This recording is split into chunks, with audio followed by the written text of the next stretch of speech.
100 കോടി ക്ലബിൽ ഇടം പിടിക്കുന്ന 14ാമത്തെ മലയാള ചിത്രമായി മാറിയിരിക്കുകയാണ് ഷാജി പാപ്പനും ടീമിന്റെയും ആട് 3. റിലീസിനെത്തി വെറും 7 ദിവസങ്ങൾ കൊണ്ടാണ് ഈ ചരിത്ര നേട്ടം മിഥുൻ മാനുവൽ തോമസ് സംവിധാനം ചെയ്ത ഈ സിനിമ സ്വന്തമാക്കിയത്.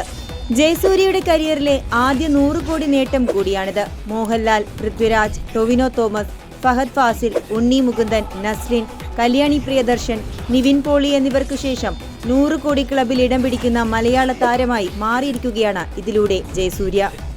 ആദ്യ വീക്കെൻഡ് കഴിയുമ്പോഴേക്കും വിദേശത്തും കൂടുതൽ സ്ക്രീനുകൾ ചിത്രത്തിനായി കൂട്ടിച്ചേർത്തിരുന്നു. ബിഗ് ബജറ്റ് എപ്പിക് ഫാന്റസി ചിത്രമായി എത്തിയ ആട് 3 വിജയ് ബാബുവിന്റെ ഉടമസ്ഥതയിലുള്ള Friday film house, Venu Kunnappilly നേതൃത്വം നൽകുന്ന കാവ്യ ഫിലിം കമ്പനി എന്നിവർ ചേർന്നാണ് നിർമ്മിച്ചത്. കേരളത്തിൽ നിന്ന് മാത്രം ഇതിനോടകം 35 കോടിക്ക് മുകളിൽ ചിത്രം കളക്ഷൻ നേടിയെന്നാണ് റിപ്പോർട്ടുകൾ.